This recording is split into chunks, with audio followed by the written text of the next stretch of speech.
खान साहब ने एक तो दोबारा बात की है कि जनरल फैज़ उसको जो उठाया गया है, जनरल फैज़ को जो उठाया गया है और जो खबरें या वो सारी हमारे साथ जोड़ रहे हैं, मुख्तलिफ बयानात भी दे रहे हैं कि 9 मई के साथ इनका बड़ा ताल्लुक़ था, ये करवाने वाले में ये सहूलतकार थे या करवाने के अंदर इनका भी रोल था। उन्होंने कहा है कि ये मुझे जो है वो डेफिनेटली एक होती है, उनको पता चला है कि ये मिलिट्री कस्टडी के अंदर खान साहब को लेकर जाना चाहते हैं। तो उन्होंने इजहार किया इस बात का कि इनका इरादा है कि ये मुझे मिलिट्री कस्टडी के अंदर लेकर जाएं, मिलिट्री ट्रायल करें, और इसी वजह से इन्होंने जो उसकी गिरफ्तारी की और जो हमारे साथ 9 मई की बातें जोड़ रहे हैं। क्योंकि अगर ज़मीन का मामला था ना, तो खान साहब ने तो कहा कि एहतसाब सबका होना चाहिए, चाहे वो बाजवा हो, उसकी वाइफ हो, कोई भी हो। लेकिन जब इन्होंने बात की कि 9 मई के अंदर जो है वो सारी इन्वॉल्वमेंट और सारा गठजोड़ मिला रहे हैं, तो उन्होंने कहा कि इनका बिल्कुल यही है कि ये चाहते हैं कि मिलिट्री कस्टडी के अंदर लेकर जाएं। अच्छा, मज़े की बात यह है, मैंने उनसे पूछा कि वो जो गवाही दी गई है वो बीबी साहबा का कैसे रोल बनाते हैं। उन्होंने कहा जी उनका रोल ये बनाया है कि ये जो सारा मामला हुआ है ना, किसी जगह पर तोड़ फोड़ हुई, फलां हुआ, तो लिहाजा बुशरा बीबी साहबा को खुश करने के लिए हमने सारा कुछ किया। अच्छा, अब ये होता है कि अबेटमेंट के लिए आपने बताना है कि किस जगह के ऊपर उन्होंने आपको कहा कि आप जाकर आग लगाएं, कौन सी जगह थी, कौन इस मौके का गवाह था, किस तरह से वो जो है वो उनको कहा गया। लेकिन कोई उसकी जो रिक्वायरमेंट है वो कोई पूरी नहीं की गई, ना ही रिकॉर्ड के ऊपर कोई चीज़ लाई गई कि ये वाज़ह सबूत मिलते हैं। मैं आपके तवज्जुह से ये कहना चाहता हूँ कि खान साहब को तोड़ने के लिए जितना उन्होंने क्रैक डाउन किया पूरे पाकिस्तान के अंदर, जो कुछ किया आपने देखा, और खान साहब के ऊपर 200 मुकदमा, उन्होंने कहा कि अब जो है ना उनकी फैमिली को टारगेट किया जाए, उनकी बहनों के ऊपर मुकदमात, उनकी बेगम के ऊपर मुकदमात, एक मुकदमा एक के बाद दूसरा, दूसरे के बाद तीसरा। अब उन्होंने कहा कि जब ये सारा मामला चल रहा है ना, तो लिहाजा जो है ना इख्तिताम जो है 9 मई का, वो क्यों ना बुशरा बीबी साहबा के ऊपर किया जाए। अगर एविडेंस की बात की जाए तो खान साहब के ख़िलाफ़ या किसी भी हमारे वर्कर्स के ख़िलाफ़ या किसी भी कोई एविडेंस नहीं। इसलिए तो खान साहब रोज़ाना कहते हैं कि आप हमें दिखा दें कि ये CCTV फुटेजेस हैं, ये आपने आग लगाई है, ये आपका आग लगाने वाला बंदा है, ये आपकी माँ के ऊपर हुआ है, ये आपने फ़ोन किया है, ये जूम मीटिंग है, ये एविडेंस है, ये वीडियो है, ये क्लिप है, या कोई चीज़ है। कोई इनके पास सबूत नहीं है। अदालत में ये बिल्कुल एक्सपोज हो जाते हैं, जब वहाँ पर केस लगता है वहाँ पर कोई एविडेंस दे ही नहीं सकते, और अदालत आगे से कहती है दें तो सही ना, एविडेंस तो ले आए ना, तो वहाँ पर ये लाजवाब होते हैं। लेकिन आपको पता है कि वो एक नैरेटिव बिल्ड किया जाता है, जो ख़ास तौर पर फार्म 47 के या उनके जितने तर्जुमान हैं वो जाकर मीडिया के ऊपर बकवास करते रहते हैं। उनके अपना मुंह है, लेकिन मैं ये समझता हूँ कि कम से कम उन्हें अखलाकी तौर पर वो बात करनी चाहिए जो जेनवन है। अगर आप वो समझते हैं ना कि उनका पॉलिटिकली उनको फ़ायदा होगा, तो कम से कम कोई जेनवन मुकदमा तो ले आए ना। एक भी जेनवन मुकदमा नहीं है। अच्छा, आज मुलाकात का जो मैं ख़ास तौर पर आपको बताना चाहता हूँ कि मेरे साथ खालिद शफीक साहब और चौधरी आदिल साहब खड़े हैं। आज खान साहब से भी मुलाकात का दिन था। 6 नाम मंगल को जाते हैं। 6 नाम जब भिजवाए गए तो उन्होंने कहा कि जी नहीं, हम इनको मंजूर नहीं करते, यानी कि जो टीवी पे बोलता है या ट्वीट करता है हम उसको नहीं एक्सेप्ट करते। अब देखिए, बात यह है कि वकील आप देख लें कि अटॉर्नी जनरल कोई होगा, कोई और सरकार का कोई वकील होगा, कोई नैब का वकील होगा, दीगर आपने देखा कि मुख्तलिफ जगहों पर एडवोकेट जनरल्स हैं, तो सारे टीवी पर जाते हैं। तो क्या वो उनकी वकालत ख़त्म हो जाती है कि अगर वकील एक टीवी पे जाता है तो उसकी जो वकालत, उसका लाइसेंस है वो ख़त्म हो जाता है, उसके पास कोई अथॉरिटी नहीं है कि वो टीवी पर जा सके। मसला क्या है? मसला सिर्फ ये है कि खान साहब से हम सब मिलते हैं तो उन्होंने देखा है कि ये लोग आकर बाहर बात करते हैं, टीवी पे बात करते हैं, प्रोग्रामों में जाते हैं, ट्वीट करते हैं, तो खान साहब का मैसेज पैगाम जो है ना वो महदूद किया जाए, खान साहब का वर्जन बाहर ना आए, खान साहब की बात ना बाहर आए। पहले PTI के ऊपर पाबंदी की जो बातें की गई, उससे पहले हमारा बल्ला छीना, धांधली की, डाका डाला। उसके बाद आपने ये भी देखा कि जो खान साहब की तस्वीर है उसके ऊपर पाबंदी, उनकी तकरीर के ऊपर पाबंदी, उनके नाम के ऊपर पाबंदी। और अब चाहते हैं कि कोई उनका बाहर भी आकर नाम ना ले, कोई जो वो बात करें वो भी आकर बाहर बयान ना करे। आज मैं स्ट्रांगली यहाँ पर आपके सामने प्रोटेस्ट करना चाहता हूँ कि रात को 3 वकला को उन्होंने अलाउ किया बड़ी बहस व मुबहस के बाद। हालांकि इसमें ये खुद जाकर अंडरटेकिंग इन्होंने दी है और अदालत की मर्ज़ी के और उसमें सारी अदालत की शमूलियत के बाद 6 लोगों की मुलाकात का दिन है। तो रात को 3 लोगों के नाम उन्होंने कहा कि ये आ जाएं। अच्छा, उसमें उस कुरानदाजी में मेरा नाम भी आ गया। मैं हैरान था कि मेरा नाम भी आ गया। अब शायद जब ये खबर सारी चले तो लोग कहें कि इसका नाम कैसे आ गया, शायद इसकी कोई सेटिंग हो गई है। तो जब यहाँ पर पहुँचे तो मैं हैरान था कि मुझे कैसे बुलाया उन्होंने, कि जब दूसरों के ऊपर कह रहे हैं कि ये एतराज़ है। अच्छा, हुआ क्या कि गेट के ऊपर जब हम पहुँचे हैं तो उन्होंने कहा कि 2 वकील जा सकते हैं, एक खालिद साहब और इनके साथ एक जो दूसरे नसीरुद्दीन नैयर साहब, उन दोनों को जो है उन्होंने अलाउ किया। 6 लोगों का वकीलों की मुलाकात का दिन था। जो ही ये खान साहब के पास गए, खान साहब ने जाते ही सुपरिटेंडेंट अडयाला जेल जो हैं वो तो मौजूद नहीं थे, लेकिन वहाँ पर एसपी थे, आफ्ताब साहब थे, उनको बुलाया खान साहब ने और उन्होंने कहा कि आज तो 6 वकला का दिन है, वकला का दिन और 6 लोगों ने आना है, आप फौरी बुलाएं, उनको क्यों नहीं बुला रहे। तो खान साहब ने इनके ज़रिए जो इनसे बातें की, उन्होंने कहा कि आप जाकर सारी सूरत हाल बताना।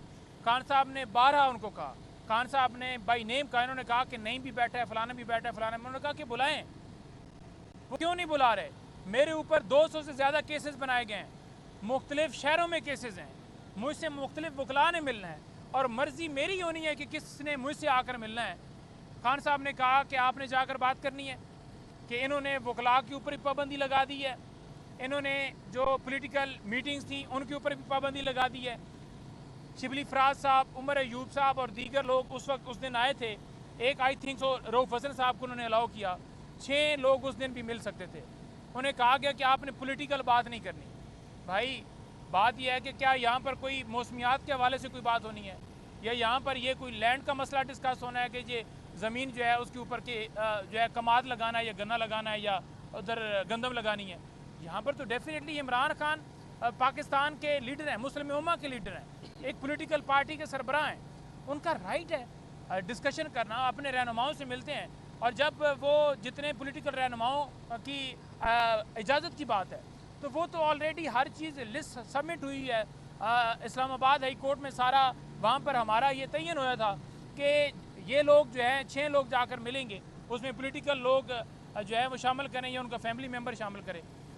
खान साहब के पास आज वकला को जो वो चाहते थे कि 6 की क्वांटिटी पूरी की जाए, उनको नहीं पूरी करने दी गई। खान साहब ने कहा है कि एक तो मेरे वकला को और सियासी लोगों को, और दूसरा खान साहब ने कहा है कि नंबर ऑफ़ मीटिंग्स वो भी बढ़ाई जाएँ, वो उल्टा कम कर दी हैं। और आज जो है मीडिया के किसी दोस्त को अंदर जाने की इजाज़त नहीं है। आज उन पर भी पाबंदी लगा दी गई है ताकि अंदर की कोई बात बाहर ना आए। अच्छा, वैसे देखा जाए तो ये कहते हैं ओपन ट्रायल है। ये कैसा ओपन ट्रायल है जहाँ पर एक्सेस ही नहीं है? ये कैसा ओपन ट्रायल है जहाँ पर मीडिया नहीं जा सकता, उनके वकला नहीं जा सकते, उनकी फैमिली के हट, उनका कोई स्टाफ का अगर बंदा कहे, वो उबैद बेचारा आता है हर दफ़ा, उसके साथ और हमारे वो जो वहाँ पर सारा केयर टेकिंग करते हैं वो आते हैं यहाँ पर, लेकिन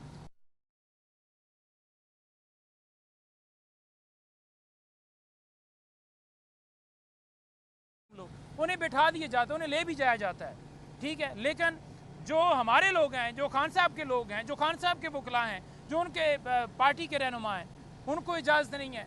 ये चाहते हैं कि खान साहब का बयान भी बाहर ना आए। क्यों ना है भाई? वो दहशत गर्द है। उसने क्या मुल्क का सौदा किया है? वो कोई गलत बात करता है, वो मुल्क के अंदर रूल ऑफ लॉ की बात करता है।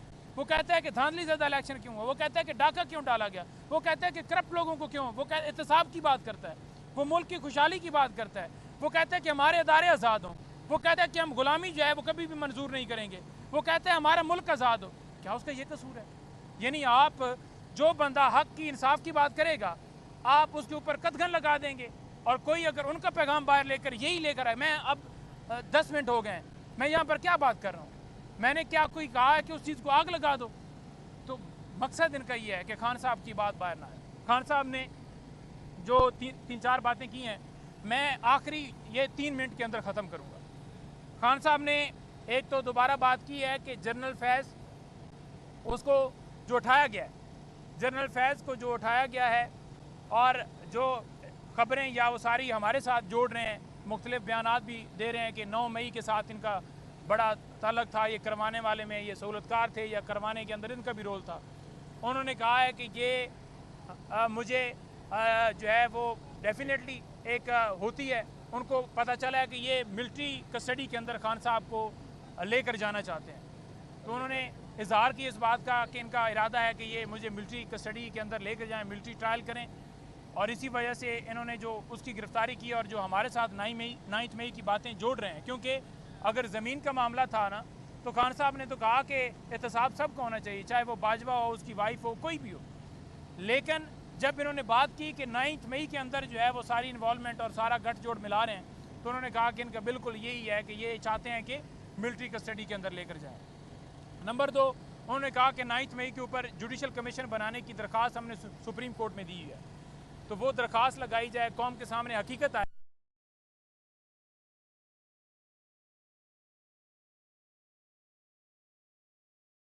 इनके ज़रिए जो पैगाम भिजवाया, खान साहब ने कहा है कि हमारी मुख्तलिफ दरख्वास्तें सुप्रीम कोर्ट के अंदर पेंडिंग हैं।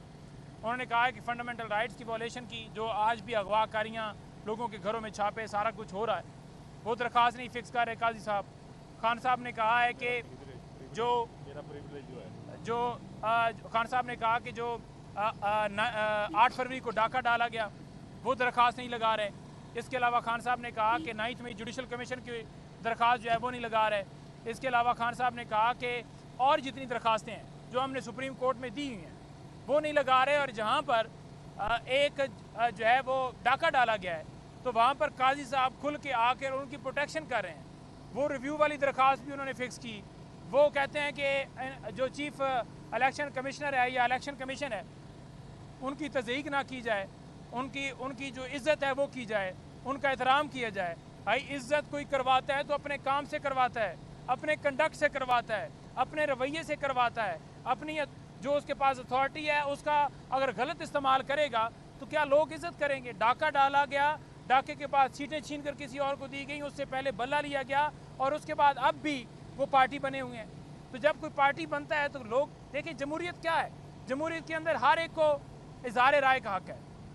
अच्छा, इसके अलावा खान साहब ने बुशरा बीबी साहबा के हवाले से और पाकिस्तान में जो इस वक्त सूरत हाल है उसके हवाले से बात की है। उन्होंने कहा है कि बुशरा बीबी का कोई कसूर नहीं है।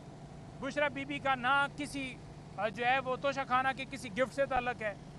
बुशरा बीबी का ना 9 मई के जो केसेस बनाए गए हैं, यानी कि उन्होंने कहा कसूर किसी का भी नहीं है, ना मेरा है ना पाकिस्तान तहरीक इंसाफ के किसी बंदे का है। जिसने करवाया उसका कसूर है। लेकिन बुशरा बीबी को क्यों इम्प्लीकेट किया जा रहा है? वो तो घरेलू खातून है, वो एक पर्दादार खातून है, उनका तो सियासत से ताल्लुक़ ही नहीं है, वो तो सियासत में उनकी कोई इन्वॉल्वमेंट ही नहीं है।